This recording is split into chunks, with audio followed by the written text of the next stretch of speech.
morning. This is Carl Questa with ALF Rookie. Can you introduce yourself, Miss Kim? I'm Kim Tweedel.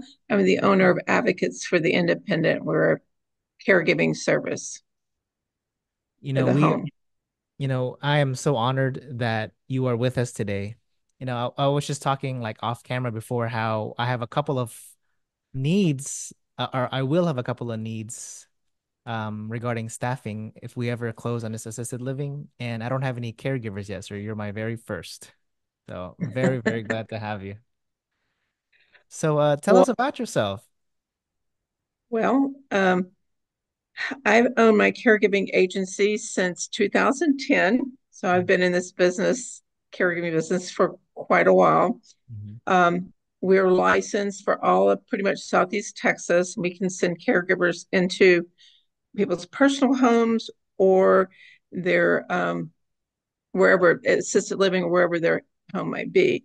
Mhm. My background is I was a respiratory therapist, and I used to be in the DME, the Durable Medical Equipment Company, and I am well, a respiratory therapist, so I took care of ventilator patients at home. So that was kind of my background to get into this business. Plus, I had issues with my grandmother became uh, very much an invalid after falling and losing her eyesight. Um, so we had a lot of difficulty finding good care at the time, and I really couldn't find a lot of people that did it at this point. So at one point, things became where I was looking for something different, and I wanted to do something different. I came across the home care, which it just fell right in with my background and what I had, the experience I had with my grandmother trying Mhm. to get care, and at the time the people they sent had no real training on how to deal with um, people with dementia and hallucinating and that type of thing. So that's one something that's very important for me and the caregivers, because probably 95% of the people we take care of have some form of dementia. It comes with territory, I'm sure. Like Yeah, the younger yeah, we get, the more we lose a little bit here and there. yeah. That's true. That's true. Well, like what year was this? Because when I read up a little bit on the company, it's been around for more than 10 years, right? Yes, I said it was 2010. Mhm. I submitted everything to the state in March of 2010. Being the state, it took them, it actually, my license was effect July 1st, but it didn't show up to my mailbox till July 30th, I think it was, when it Wow. was I got it. So um, we took off running and started out with just myself, and then, went out and marketed and got a few clients, and just built for there, and then started bringing in caregivers, that I could promote and so forth, and just grew from working out of my house to going into a real office. Yeah, and it's a nice office when I did visit that one time. That was nice. Thank you. Now, you're definitely an essential piece to the assisted living facility puzzle. Like, so let's say for me, whenever I need staff, like how does that work? I call, advocates for the independent, and then what's next? Like what happens next? What do you need from me for it to work? Oh, okay, well, we have done staffing before for that assisted livings and personal care homes. Mhm. um, Basically, we kind of have to have an agreement, written agreement that, this is what um, you know, that will come in at such and such price. Also, in the agreement, you have to agree not to steal my caregiver. It's, and if you take if Makes you take sense. a caregiver, you know, I did have somebody one time. She didn't read the fine print, and it's like, and that's probably something you don't want to do, because they're not going to probably stay forever, and then you're out of money. I would never suggest, but this person did. So that is kind of, and that's pretty standard in the industry. Even sending caregivers to somebody's home, Mhm. they you know a lot of times bond with the caregiver, and they think, oh, I can do it cheaper. But you know the thing is, the agencies, you're supposed to, you got to pay the IRS, Mhm. and you got to pay workforce. I have an instance where we went to a house that a lady had a private caregiver. She had it for a long time, and there was some issues, and Okay. she um, uh, let her go. So we went in as an agency. Well, this caregiver went to workforce and filed unemployment. Well, guess what? The lady got a letter from workforce and owed a bunch of back taxes. You pay a certain percent to workforce on your payroll, and she got billed for that amount of money. And, Wow. so a lot of people want to do stuff under the table, and IRS probably is too busy to track down most of it. But Texas workforce, if they go apply for unemployment, you're going to get hit. So, but that's one thing about agencies. We take care of, all their taxes That's and good. that type of thing. So, So but like what in terms of that's in terms of staff, like so do I describe to you like is it different prices based on the need? Like let's say this person um needs more help or can't walk or has dementia. Is the pricing different? Like how does that work? well, as you know, I do have a small assisted living, Hmm. outside of Houston. Hmm. Um, and what my experience for that has been, most everybody that comes is total care, Mm. or so it's kind of, everybody needs the same needs. So I don't pay the caregivers based on the needs. I pay them what they need to do. Now, I will tell you, which I discovered, is the state on the caregivers for the house. Um, there is, you would think it would all be the same requirements, but it's not the same requirements. Now, if you're bringing caregivers in from a staffing agency, it's, well, like, from what I've learned since I'm doing both, we cover all bases. We cover Mm. everything that the state requires for the assisted living and everything the state requires for the care at home. So that's, my caregivers are all in compliance to what the state's going to ask you Th- for, They're, they're and they're certified and all that stuff. They're yes. whatever Well, it's not certification. certification. It's basically, it's the training, the way the training, and the TB test, and there's there's a one piece of paper the state requires them to sign, and it has to do with, you acknowledge the abuse, Mm. exploitation of the clients, Hmm.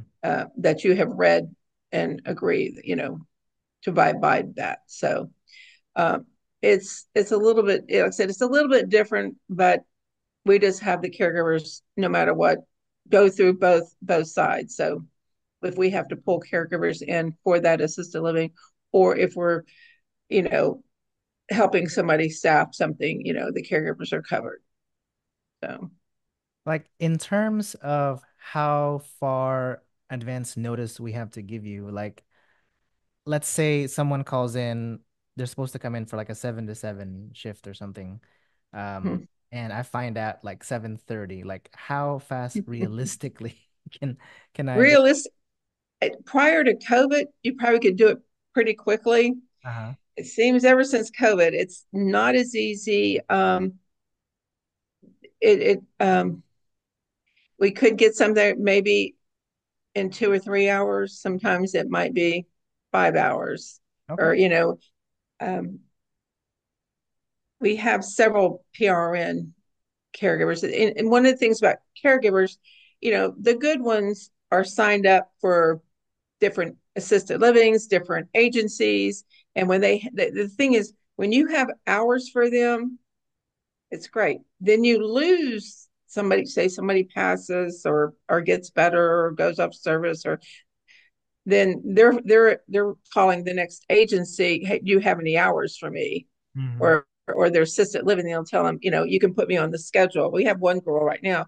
She works at an assisted living, and then sometimes she gives them our schedule, sometimes she gives us their schedule. We just, it, it's the scheduling is like putting a jigsaw puzzle together. Yeah, I'm sure. I'm sure. It's probably one of the hardest jobs there is. The schedulers dealing with the caregivers and what their availability is, and that type of thing. So you know it like I said, though, I don't know what happened with COVID. Well, I kind of do, I guess. It just seemed the whole landscape of caregivers, it just became a different ball game. So, but you know, there is good caregivers out there, and we're always searching for the next best caregiver. So Gotcha. Gotcha. So you usually within that period, within a few hours, I should get somebody, some kind of help then. So that's good. That's you good. should, yes, yes, yes. Like, But are you planning to hire any caregivers yourself to be working with your house? so the deal we have now, I mean, it's still we're still negotiating, honestly. I still don't know where it's gonna go. But it comes with I think I want to say five caregivers that are currently working there. Mm-hmm, And but I know things happen, family emergencies, people have kids and the kids get sick and things. mm-hmm. Yeah, stuff happens. Yes. So that's one of my concerns. I was like, if how far advance notice would I have to give to get the coverage because, I don't want to put all the load on one person. Yes, physically, Well, I can go, but it's like an hour drive, oh you know. yeah, I got the same problem. Mhm. Um, but for instance, this weekend I took call Friday through Sunday morning, and had a caregiver call Sunday, no, Saturday morning. She was supposed to be there at 7. I was surprised the caregiver that she was relieving hadn't called to complain, but her mother had a stroke. Oh, wow. So, so she was at the hospital. So I had to enlist my scheduler to help me, but we got it covered. And then Saturday night, a caregiver was supposed to start a shift at 6 o'clock, and she called in at 8:30 Saturday night, or 8:40 actually. My goodness. And oh my goodness, this is going to be probably a problem. There it goes. Okay. Um, she called. So believe it or not, I got up to my computer and start and look, and I found somebody. I was pretty quickly to cover you know late on a Saturday night for that early of a shift. It sometimes can be a challenge. But Yeah. how many residents in this home that you're looking at? There is 12 physical bodies. But like one is paying double, so that's how we get to the 13 like bed count, but physically there's 12 people in this facility. Okay. Um, are you going to run two caregivers all the time? How many caregivers is she currently doing now? I guess my question per So shift. it's like it she has two, but like there's a third caregiver that's like doing like to me it seems like management stuff. Like Mm-hmm. and then like the free hand, I guess, like one that kind of like gets the Mm-hmm. groceries and cooks and just helps out whenever she can if there's like a heavier patient. They have Mm-hmm. two Hoyer lifts, I think, one or two Hoyer lifts. Um, and I think she's the one that helps out in terms of those patients. But it seems like at least three in the day, and at night there's one person to just kind of like settle everybody in. Yeah, yeah. And that I think that's pretty typical, Hmm. I believe. So, I mean, I know there's um, no, I know there's like no ratios, but for me, like, yeah, like I would like some leeway. Like, maybe I'll change things around in when I take over, maybe just two in the day, and I can be like the third float person, and then two at night, just to be fair and get some well, rest. the way I'm doing the um, house right now, we're up to six. We got two more possible move-ins, so we have two caregivers from 6 a.m. to 9 right now. And then the manager is there, and she kind of sometimes will go at different times and work just to, Mm. and then I go in once or twice a week too. But she'll do a lot of she'll help them, and depending on what's going on, some days are sometimes the residents aren't in a good mood or they're having bad days, which makes it difficult for to a caregiver. So she pretty much pitches in quite a bit when she's there. She's But she's working. She's working hard. hmm? She's definitely working hard then. Oh yeah, I really am very, very lucky to have found this girl. She's awesome. I can't say enough good things about her, Mhm. and it's really helped me a lot. So it's but And then you know, like in terms of the caregivers, like let's say I need some help, and you like what's their liability, I guess, in terms of let's say someone gets hurt on the job because of like a well, transfer injury or something like I that. cover um I have a liability insurance. Hmm. Hmm. So um Texas is not mandatory for workman's comp. It's one of the states that's not required. Hmm. There is something that's similar to it. It's less expensive, and I go that route. But as far as liability insurance, all the caregivers that go to my house or my personal care home are employees of advocates for the independent. So everything covers them. Okay, that's You good. know, they're we're kind of, staffing out of the agency for the caregivers at the house. That's good. They it's the way I had set it up. And then my scheduler in Houston schedules the girls at the house, the caregivers at the house. Is your scheduler also with Advocates for the Houston, or is it like one of those contract scheduling people Oh companies? no, no, no, no. It's a live person. She's in the office. Our office hours are 8 to 5, so she'll an hour for lunch, and then we forward the phones to her or the assistant or myself on the weekends or after hours. Mhm. Somebody that gets the phone to answer, and most of the calls are caregivers calling in or calling. They can't clock in. We clock in on a online system. They when they get there, it's just like punching a time clock. Mhm. They on their phones they have an app. They clock in, and then they clock out, and that's how they're paid, and that's how people are billed.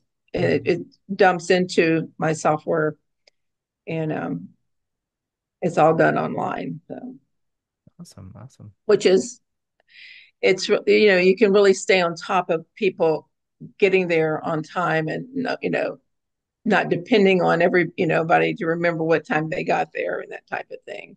So Yeah, it's probably like GPS like related or something. Like, yeah, there's a geofence, they call geofence, that you set up, and they can't clock in unless they're in within that little geofence, which is usually the house itself. mhm. That's It, good. the house, personal care home, or the house of our individual clients. Okay. Now, in terms of challenges, like I know staffing is probably like getting someone there's a challenge. Like, what is a common challenge that you face And then is there a solution to it? You're talking about the challenges with the With caregivers? yeah, with the yes, with the caregivers. Well, one of the biggest challenges is to get them to stay off their phones. And it's, I mean, I'm guilty of it too. It's the whole phone phenomenon, I guess you would say. Everybody's like addicted to their cell phone, and nothing, well, at the house, if they're not busy, they're supposed to be interacting with the residents, and they do nails, and they'll play games with them and stuff like that. So Nice. they shouldn't be just sitting there playing on their phone. Hmm. But we have cameras in the house, so we can monitor. They're not in the bedrooms; they're just in the kitchen area, dining, and hall and living room to kind of watch what's going on when Hmm. the manager or I are not there. So that's one of the phone. And they, a lot of them have children, Hmm. and they got to go to school, and the hours have to be congruent with their bus schedules or their pickup schedule. So that's a big challenge. We actually at the house switched from 7 to 7 on the 12-hour shifts to 8 to 8, allowing them to put their child on the bus in the morning, and so they could get to work and not be late. That makes sense And because then the they bus, have, yeah, the bus is early. They pick up at 7, I think, right at 7. yeah, yeah. So, or some drop their children off at school, but they do manage to get, whether it's to get them picked up or whatever. They have sitters if they're doing. I mean and that's a challenge because most of the, it's not just female. We do have male caregivers, and but most of the it's majority female, and a lot of them have kids. Mm-hmm. So, and the older ones don't have that. But what I've found a lot of times with the older caregivers, especially the ones that have worked privately, they're very hard to manage. They're good, great caregivers, and so it can be a little challenge on that end. Hmm. So they've done it for a long time, and they haven't had to clock in, or they didn't have to answer to stuff, and it becomes a little bit uh of a challenge, but Some new you know things for them to do, basically. Yeah. yeah. So, One of the things that upsets me is I hear really bad stories. I had a conversation with the lady actually from my church. My name is in the bulletin, so we have a nursing ministry. So they call, and most of the calls are for caregiving. So they have me in the bulletin, and I filled all the calls. But she called, this lady I was talking to the day had said she had used agencies before, and they were sending a different caregiver every day. that's different. And that's Yeah. it's very hard, because there's the training for, well, it's not so much training, is learning the routine of that client at home, Mhm. and it would be the same way going into uh, staffing for an assisted living. As there's certain procedures and way things need to be done, and if you're sending a new caregiver every day, then your staff is having to Like relearn. train a new caregiver. So um, that's can be kind of a challenge. So in the past, when we've done the staffing, we usually have like a certain group of caregivers that we know that have gone there, know the situation, and we usually kind of rotate them, or they kind of on not on call, but usually they're easier to fill with Yeah. those Yeah. situations. I imagine that's pretty frustrating for someone new every time, and you have to tell them the same thing to a different person every time. Like, yeah, Yeah, definitely a problem. and then you hear you never hear the good things, you only hear the bad things. And it's and I have to tell, some people are so worried about, or even the personal care homes. I made a suggestion. I was at a, I'm not going to say what city around Houston, a senior like, for seniors to come in the senior center. And this guy was, he was looking, trying to figure out what he was going to do with his wife. And I made the suggestion of personal care homes. And the woman that ran this deal, she got, oh, well, there's, you can't just, she was like, very, like, they're not good or whatever. And I'm like, not all of them are bad. I mean, there's some really good care homes in the Houston area that, not everything is bad. It it upsets, not it really bothers me that, you never really hear the good, but you only hear on the news. You're only going to hear the bad with, somebody took a picture of somebody beating their mother or grandmother. You never see, they never report how good. I have an incident. I have a lady at the house. Her grandson's wife is a social worker at the hospital Okay. there locally. And so she was there last weekend, and I talked to her on Monday, and she said, oh, she said, that you have a caregiver that's poster child for caregiving. She was so patient and so, because the lady was like really slow. And I know the resident talking, and I know the caregiver. She's very sweet. And, I was so glad to hear that, because I Yeah. have another daughter. I only hear the bad. So, when you get the good, and I, try to pass that on to the caregivers, because Yeah. they need the accolades also and stuff. Yeah. Motivate themselves. Yes, you have to